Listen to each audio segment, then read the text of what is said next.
আসিফ, তুই এখানে বসে থাকলে অপুকে পাওয়া যাবে? গ্রামের সবাই চারদিকে ছড়িয়ে পড়েছে, আমাদেরও কিছু একটা করা দরকার। কি করব আমি জামাল? কোথায় খুঁজবো? কাল বিকাল থেকে ছেলেটার কোনো পাত্তা নেই। আমার বুকটা ফেটে যাচ্ছে, মনে হচ্ছে নিঃশ্বাস নিতে পারছি না। আপনারা চিন্তা করবেন না আসিফ ভাই, আমরা সবাই মিলে খুঁজছি। হয়তো নদীর ধারে মাছ ধরতে গেছে, বাচ্চারা তো সব দিকেই যায়। না, অপু আমাকে না বলে কখনো কোথাও যায় না, আর সে পানি খুব ভয় পায়। নদীর দিকে সে যাবেই না। তাহলে কি আমবাগানের দিকেই ভালো করে খোঁজা দরকার? ওখানে তো শেষবার ওকে খেলতে দেখা গেছে। ওই বাগানের শেষ মাথায় তো ওই পোড়া বাড়িটা। আমাদের ছেলে মেয়েদের তো আমরা ওদিকটায় যেতেই বারণ করে দিয়েছি। আসিফ ভাইয়ের ছেলে তো শহরের, সে হয়তো এসব জানে না। পোড়াবাড়ি? কোন পোড়াবাড়ি? আরে ও কিছু না, একটা ভাঙা বাড়ি এমনিতেই পড়ে আছে। চল তো, আমরা বরং হাটের দিকে খোঁজ নেই। না জামাল, তুই কিছু একটা লুকোচ্ছিস। ওই বাড়িটার কথা উঠতেই তোদের সবার মুখ এমন ফ্যাকাশে হয়ে গেল কেন? ওই বাড়ির সাথে কি আমার ছেলের নিখোঁজ হওয়ার কোনো সম্পর্ক আছে? উপস্থিত সবাই চুপ করে থাকে, কেউ কিছু বলার সাহস করে উঠতে পারে না। আমি এখানেই খুঁজবো। আমার মন বলছে অপু এদিকেই এসেছিল। এদিকে জঙ্গল ছাড়া আর কিছু নেই আসিফ। আর ওই দেখ, ওই বাড়ির সীমানা এখান থেকেই সরো, এর ভেতরে যাওয়ার দরকার নেই। কেন, কি আছে ওখানে? ভূতের ভয়? আমার ছেলের জীবনের চেয়ে বড় কোনো ভয় এখন আমার নেই। আসিফ ঝোপঝাড় সরিয়ে এগোতে থাকে। জামাল অনিচ্ছা সত্ত্বেও তাকে অনুসরণ করে। হঠাৎ আসিফ মাটিতে পড়ে থাকা একটা জিনিস দেখে থমকে দাঁড়ায়। কি হলো, ওভাবে দাঁড়িয়ে পড়লি কেন? এটা এটা অপুর স্যান্ডেল। আমি নিজে ওকে এটা কিনে দিয়েছিলাম। দেখ, এখানে এ লেখা আছে। তার মানে অপু সত্যি এদিকে এসেছিল? কিন্তু স্যান্ডেলটা এখানে পড়ে আছে কেন? যেন তাড়াহুড়া করে দৌড়ে পালিয়েছে। পালিয়েছে নাকি কেউ ওকে জোর করে টেনে নিয়ে গেছে? দেখ, মাটির উপর কেমন একটা টেনে নিয়ে যাওয়ার দাগ। ডাক্তার তো ওই পোড়াবাড়ির দিকেই গেছে। আসিফ, আমার কিন্তু একদম ভালো লাগছে না। চল, গ্রামের লোকদের ডাকি, একা একা এগোনো ঠিক হবে না। আসিফ আর জামাল ফজলু মিয়ার বাড়ির দিকে ছুটতে থাকে।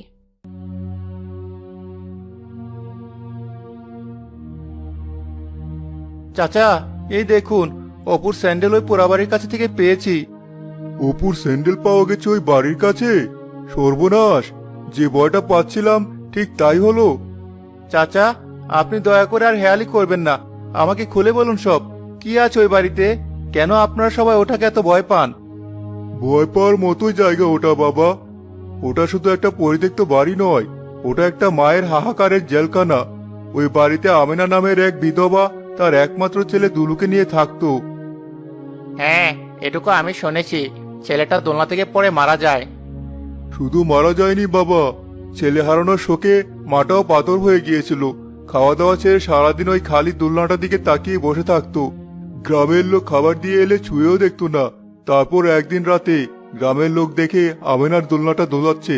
দোলনাটা খালি, কিন্তু আমেনা এমনভাবে হাসছে যেন তার ছেলেই দোলনায় দুলছে। উনি কি মানসিকভাবে অসুস্থ হয়ে পড়েছিলেন? পুরোপুরি। কদিন পর গ্রামের লোক দেখে আমেনা দোলনার নিচেই মরে পড়ে আছে। সেই থেকে শুরু, প্রতি অমাবস্যা পূর্ণিমায় ওই দোলনা থেকে কান্নার শব্দ আসে। আর লোকে বলে আমেনার অতৃপ্ত আত্মা এখনো তার ছেলের শূন্যস্থান পূরণ করার জন্য নতুন কাউকে খোঁজে। চাচা, জামাল বলছিল ওখান থেকে নাকি লোকও উধাও হয়েছে। হয়েছে তো, আমার চোখের সামনেই তো দুটো ঘটনা ঘটলো। প্রথমজন ছিল বশির, গ্রামের রাখাল। বাজি ধরেছিল মাঝরাতে দোলনা ছুঁয়ে আসবে, সেই যে গেল আর ফেরেনি। কেউ তাকে খুঁজতে যায়নি? গ্রামের লোক মশাল জ্বালিয়ে সারা রাত খুঁজেছে, কিন্তু তার কোনো চিহ্নও পায়নি, যেন বাতাসে মিলিয়ে গেছে। এর অনেক বছর পর শহরের বাইরে থেকে এক ফেরিওয়ালা এসেছিল, নাম ছিল তার কাশেম। সে এসব বিশ্বাস করতো না, গ্রামের লোকের ভারণ শুনেনি। বলছিল, কিসের ভয়, আমি এক রাত থেকে দেখিয়ে দেব সব মনের ভুল। তারপর? তারপর? সেও গিয়েছিল, তার সাথে একটা হারিকেন আর লাঠি ছিল। পরদিন সকালে তার ঝোলাটা পাওয়া গিয়েছিল বাড়ির গেটের কাছে, কিন্তু মানুষটা গায়েব। সেই থেকে ওই বাড়ির দিকে আর কেউ ফিরেও তাকায় না। আমার মনে হচ্ছে এর পিছনে অন্য কোনো রহস্য আছে, হয়তো কোনো অপরাধী চক্র। যদি তাই হতো বাবা, তাহলে এত বছর কোনো না কোনো চিহ্ন তো পাওয়া যেত। ওখানে যা আছে তা মানুষের যুক্তির বাইরের জিনিস। তোমরা যদি ওখানে যাও নিজের দায়িত্বে যাবে, কিন্তু আমার মন বলছে যেও না। আমাকে যেতেই হবে চাচা, আমার ছেলের জন্য আমাকে যেতেই হবে।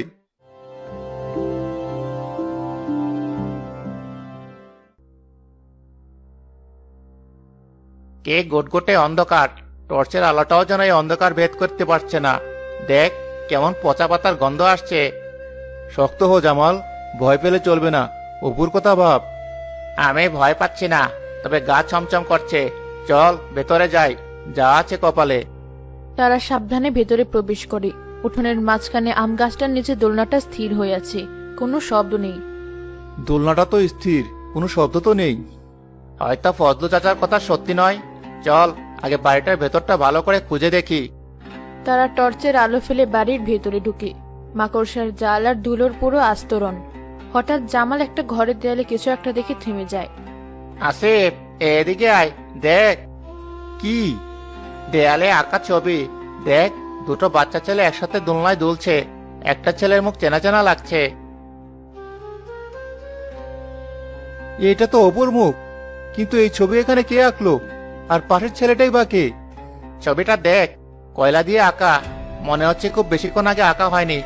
আসিফ, আমার মনে হচ্ছে আমরা কোনো সাধারণ জায়গায় আসিনি। চল ফিরে যাই। না, এটা একটা সূত্র। অপু এখানেই আছে। তারা আরেকটা ঘরে ঢুকে। ঘরটা খালি, কিন্তু মেঝের এক কোণায় একটা কাঠের ঢাকনা। জামাল দেখ, এখানে একটা গোপন কুঠুরি আছে। এটা খুলতে হবে, কিন্তু খুব সাবধানে। নিচে নামার সিঁড়ি, আমি নামছি। দাঁড়া, আমিও আসছি।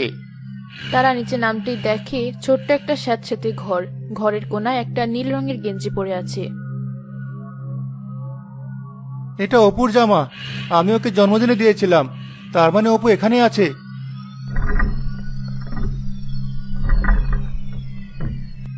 আসিফ, শব্দটা শুরু হয়েছে। চল উপরে চল, কেউ দোলনাটা দোলাচ্ছে।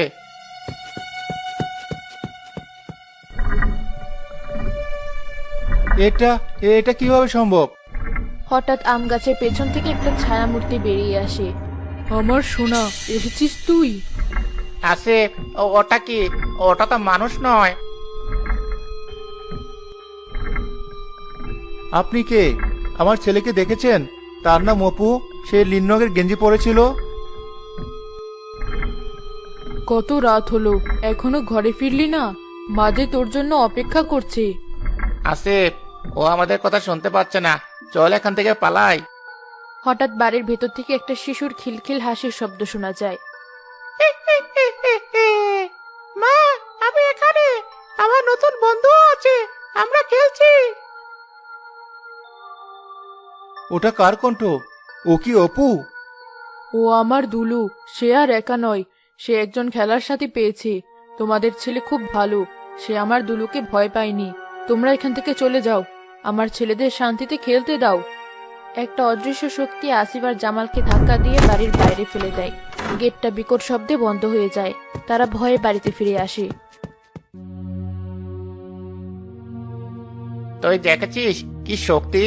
আমাদের এক ধাক্কায় বাইরে ফেলে দিল। এটা কোনো সাধারণ আত্মা নয় আসিফ, এটা খুব শক্তিশালী কিছু। কিন্তু ও বলল অপু ওর সাথে খেলছে, তার মানে আমার ছেলে বেঁচে আছে। জামাল, ও বেঁচে আছে। বেঁচে আছে, কিন্তু কোন জগতে? ওই ছায়ামূর্তির জগতে। সেখান থেকে কেউ ফেরে না, ফজলু চাচা তো তাই বলেছিলেন। তাহলে এখন আমি কি করব? কিভাবে আমার ছেলেকে ফিরিয়ে আনবো? পুলিশকে বলবো? কে বিশ্বাস করবে আমার কথা? সবাই আমাকে পাগল বলবে। আমাদের আবার ফজলু চাচার কাছেই যেতে হবে। উনি হয়তো কোনো উপায় বলতে পারবেন। উনি বলেছেন ওখানে যা আছে তা যুক্তির বাইরে। তাহলে হয়তো এর সমাধানও কোনো অলৌকিক উপায়ই করতে হবে। হ্যালো। কোনো খবর পেলে?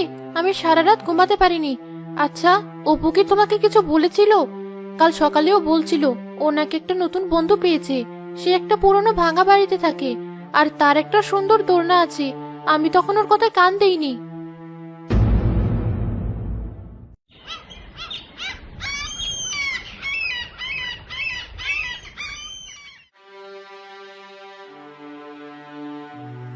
আমি যা ভেবেছিলাম তাই।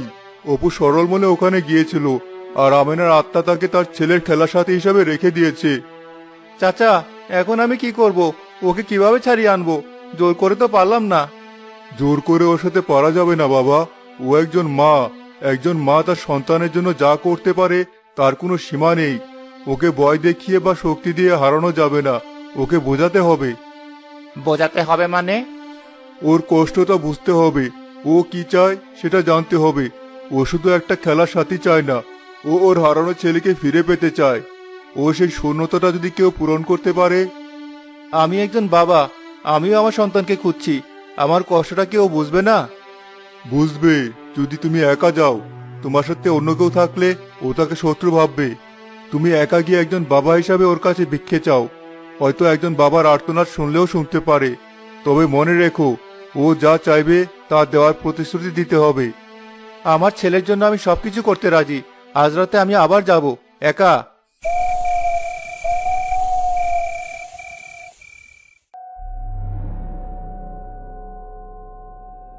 আমি এসেছি। আমি জানি আপনি এখানে আছেন। আমি লড়াই করতে আসিনি। আমি একজন অসহায় বাবা। আপনার কাছে আমার সন্তানকে ভিক্ষে চাইতে এসেছি। তুমি আবার এসেছো একা?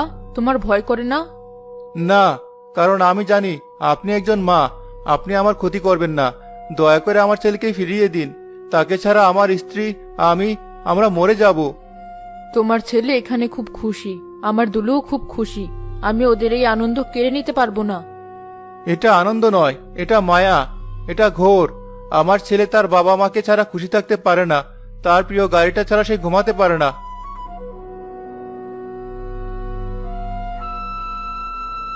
এই দেখুন, সে তার সবচেয়ে প্রিয় জিনিসটা ফেলে এসেছে। খেলনা? আমার দুলুরও একটা কাঠের লাটিম ছিল, সবুজ লাল রঙের। ওটা ছাড়া সে কিছুই বুঝতো না।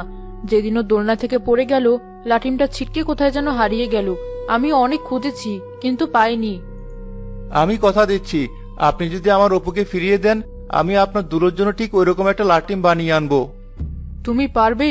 তুমি আমার দুলুর জন্য লাটিম আনবে? আমি কথা দিচ্ছি, একজন বাবার কথা। আপনি শুধু আমাকে একবার অপুর সাথে কথা বলতে দিন। ঠিক আছে, ওই চোরা কুঠুরিতে যাও, সে ওখানেই আছে। কিন্তু মনে রেখো, সে যদি ফিরতে না চায়, তুমি তাকে জোর করবে না। আসিফ দ্রুত চোরা কুঠুরিতে নামে। অপু এক কোনায় বসেছিল, তার পাশেই দুলুর আবছা ছায়ামূর্তি। অপু, বাবা, চল, বাড়ি চল। কিন্তু তুনু একা হয়ে যাবে। আমার লাটিমটা হারিয়ে গেছে, ওটা ছাড়া আমার খেলতে ভালো লাগে না। দুলু, তুমি যদি অপুকে যেতে দাও, আমি কথা দিচ্ছি, আমি তোমার জন্য তোমার সেই সবুজ লাল লাটিমটা নিয়ে আসবো। তখন তুমি একা একা খেলতে পারবে। সত্যি তুমি আনবে? আমি কথা দিচ্ছি। দুলুর ছায়ামূর্তি অপুর পাশ থেকে সরে যায়। অপুর চোখের ঘোরটা কেটে যেতে শুরু করে। বাবা, আমার মায়ের কাছে যেতে ইচ্ছে করছে। হ্যাঁ বাবা, চল।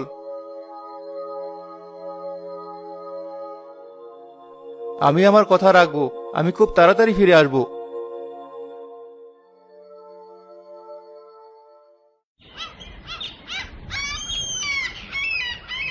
আসিফ অপুকে বাড়ি পৌঁছে দিয়ে পরদিন জামালকে নিয়ে আবার ফিরে আসে সেই পরিত্যক্ত বাড়িতে। তুই আবার কেন এলি এই ভর দুপুরে? আমাকে দুলু লাটিমটা খুঁজে বের করতে হবে জামাল। আমি কথা দিয়েছি।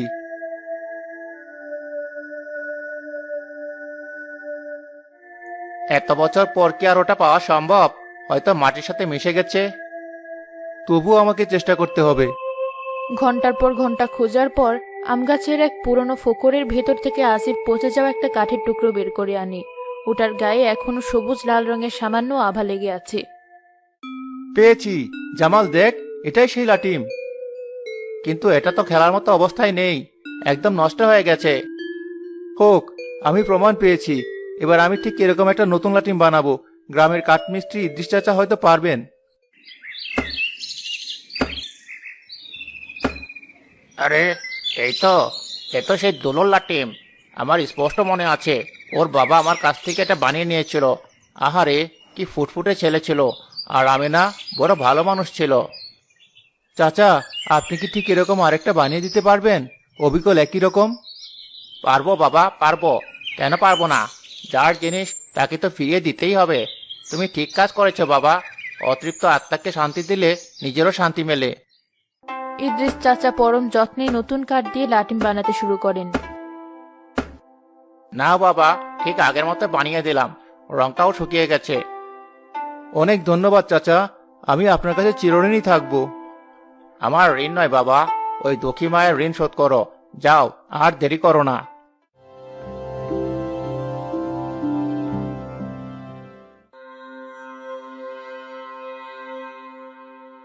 আমি আমার কথা রাখতে এসেছি। আমি আপনার দুলোর জন্য তার লাঠিম নিয়ে এসেছি। আমি আপনার পুরনো লাঠিমটা খুঁজে পেয়েছিলাম, কিন্তু ওটা নষ্ট হয়ে গেছে। তাই আমি ঠিক ওইরকম একটা নতুন লাঠিম বানিয়ে এনেছি। দয়া করে এটা গ্রহণ করুন। মা, আমার লাঠিম, আমি আমার লাঠিম ফিরে পেয়েছি। তুমি আমার সন্তানের মুখে হাসি ফিরিয়ে দিলে। তুমি একজন বাবার দেওয়া কথা রাখলে। আমেনার ছায়ামূর্তির অবয়ব ধীরে ধীরে স্পষ্ট হতে শুরু করে। তুমি আমাদের মুক্তি দিলে। এতদিন আমরা মায়ের বাঁধনে আটকে ছিলাম। আমার ছেলের খেলনাটা হারিয়ে গিয়েছিল বলে ওর অতৃপ্ত আত্মা মুক্তি পায়নি, আর ওর অতৃপ্তির জন্য আমিও যেতে পারছিলাম না। আমি শুধু আমার দায়িত্ব পালন করেছি। ধন্যবাদ আঙ্কেল। মা ও ছেলের শরীর ধীরে ধীরে বাতাসে মিলিয়ে যায়।